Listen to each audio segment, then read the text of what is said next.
দিয়াছি এই অন্তরে স্বার্থ নিয়ে কেটে পড়ে পরম জইলা যায় রে অন্ত জইলা যায় ভালোবাসা আমারে কাদায় রে সুখ দিল না দারুণ ভালোবাসা চাইনি কোনো মনি মুক্তা ৭,০০০ ধন একটুখানি ভালোবাসায় কেঁদেছিল মন সেই মনের কষ্ট দিয়া উড়াল দিয়া যায় রে পরাণ জইলা যায় ভালোবাসা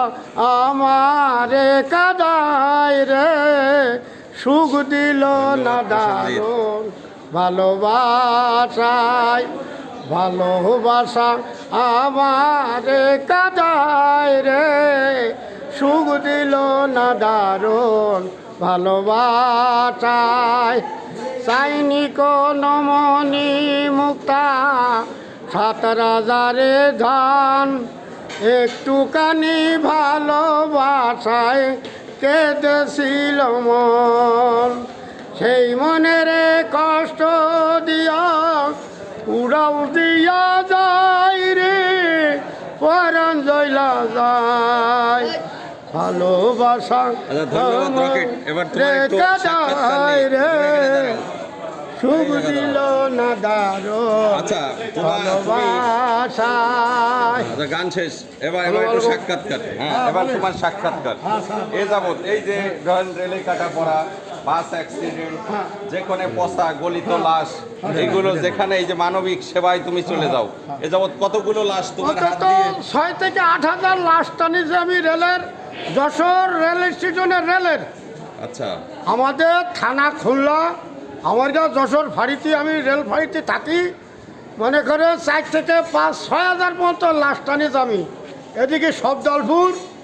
এদিকে নবড়া রাজঘাট আর এদিকে বেঙ্গাফল পর্যন্ত ছিল এখন এক দারোগা ওখানে দেশে বলে আমি ঝিকর কাছে পর্যন্ত আমার এটা আমি আপনি কাজ করেছেন হ্যাঁ রেলের আচ্ছা আপনার যে এই যে অনুভূতি এই যে লাশ বিভিন্ন জায়গায় এই যে সরায়ে ছিটায়ে পড়ে বিভৎস লাশ এগুলো আপনার মনের ভিতর কোনো প্রতিক্রিয়া কোনো কষ্ট কোনো কষ্ট নেই ৮ খণ্ড ১০ খণ্ড ১৪ খণ্ড ঝুড়ি করিয়ে বস্তায় করিয়ে লাশ ঘাড়ে করে যে ২ মাইল ২.৫ মাইল ঘাড়ে করিয়ে রেলের লাশ টানতে গেলে বেশিরভাগে ঘাড়ে করিয়ে নেশা লাগে আচ্ছা আপনার নাম তো রকেট ভালো নাম মোহাম্মদ শামসুর ঢালি ওরফে রকেট আচ্ছা রকেট কেন নাম হলো রকেট আমি এই লাশ টানা জগতে আপনার এই স্যার আমার নাম রেখেছে রকেট আমার গতিও রকেটের মতো এই জন্য আমার নাম সবাইকে একটু টাটা দিয়ে দেন আমার রকেট সালাম আলাইকুম আপনারা সবাই ভালো থাকেন দোয়া করবেন আমার জন্য আমি